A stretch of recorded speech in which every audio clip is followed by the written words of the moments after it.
Woke up with a smile on my face and everything's gonna be alright. What is up, guys? It's Mateo Hall here. I want to start this video out with a couple of statistics. Did you know that the median homeowner's net worth is just over $230,000? Meanwhile, the median tenant or renter's net worth hovers around $5,000. Now, not only that, I want to go a little further. Did you know that white people own their own houses 64.2% of the time? Meanwhile, a black person would only own their house 43.6% of the time. If you can't put two and two together, make sure you stay watching this video because I want to talk a little bit about discrimination, everyone's favorite topic. Now, let me preface, again, this is still a financial channel, so don't click away right now thinking, oh, he's gonna go on a big rant, because I'm still gonna keep this related to how you can be earning more money. The simple answer to how you're gonna be earning more money is buy a house. That's the fastest way to improve your net worth, is because every month, instead of paying down rent, you're going to be putting principal into your payment on your home if you have a loan on it. And if not, then you're not going to be having to pay any housing costs besides utilities. That is the fastest way to increase your net worth. A house pretty much acts as a forced savings account for everyone. I think the sooner that you can stay financially stable and buy a house, you should, because it's instantly going to be making your net worth skyrocket. How do you buy a house? Well, for most Americans, you're going to have to get a mortgage, which is how we get into the history of why people of color are 60% less likely than a white person to own their home. Back in a time not so long ago, known as the Civil Rights era, there was this thing called redlining. Redlining has since become illegal, but what the practice entailed was when a lender, like your bank or credit union, refused to credit someone in buying a home based off of their ethnicity. This means that it was significantly harder for anyone of color to get approved for a loan to buy a house, which is when we get into the building of suburbia. Now, what suburbia is what a lot of you probably live in. It's the suburbs. It's what I personally live in. This is where middle-class Americans were able, sorry, I got that wrong.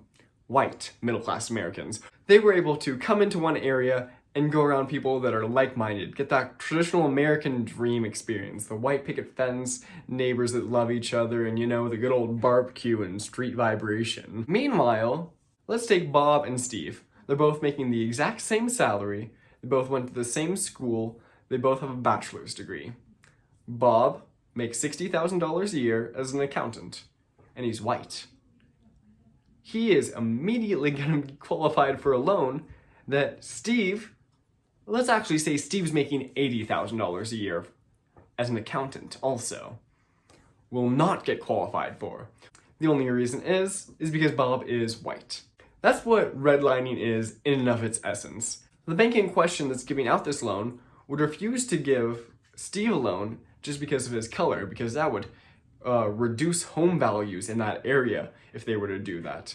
There's also two other practices known as steering and blockbusting that we could get into that are illegal for agents, courtesy of the real estate course that I just finished taking. Knock on wood that I passed my test. Steering and blockbusting are in and of itself very similar to redlining, except it's on the agent's behalf instead of on the lender's behalf. This is when an agent, say, doesn't want a black person to move into a specific community because he thinks that it's not the right fit for him. No. The reason that that agent thinks that it's not the right fit for him could vary. So if it can be determined through any suit that the reason that this agent did that is based off of race, that's illegal. As it should be. Okay, let's get back to those statistics for a second. If a homeowner owns $231,000 as a net value, as a median, and then white people are homeowners about 64% of the time, that means if we took 64% of 231,000, 26% of what the renter's net value is at $5,200, that means that a white person has an average net value of $150,000. If you don't understand that, I'll go over the example one more time with the black individual. On average, black people own their home 43% of the time.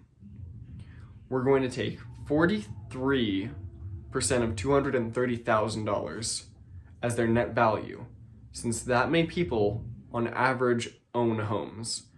We're then going to take 57% of $5,200. That gives you a total of $103,000 on average the black person's net value would be. Based off of that statistic alone, a black person's net value is 69.02% of that of a white individual's. I understand that most people have already died down about talking about the Black Lives Matter movement, but it shouldn't be. Because this is an issue that we have ongoing throughout our entire country. It's on all aspects of life. This is one example with real estate. These black people were not able to purchase real estate because the system was working against it. It was systematic oppression in order to stop them from purchasing real estate. Meanwhile, it was giving advantages to those that are white just because of that fact. And since they were able to purchase real estate, and that is the fastest way to grow your net value, that put black people in a subprime position to grow their wealth. And unfortunately, with the current day that we live in, wealth is power in most cases. The saying absolute power corrupts absolutely. So some might argue that since these white people were put in a position of power, they were then able to do what they wanted with the system. If you can shape a system however you want, then you're of course going to put yourself in a position that gives you more opportunity. Meanwhile, these black individuals were forced to fight, crawl, and picket just to get on even footing, if not lower than, where white people were just naturally. You can then look at other statistics, such as the wage gap. Many people talk about the gender wage gap when there's also evidence for a racial wage gap. Obviously, there are laws enact to protect people from this type of discrimination, but it still happens. Granted that most people still have equal opportunities. As long as you have internet access, you can invest. But the amount that you can invest is based off of your salary, which statistically saying, if you're a black individual, you're probably going to be making less, unfortunately. So you're not going to be able to invest as much and build your wealth as quickly, and not able to build up that compound interest to skyrocket yourself up to where you could be.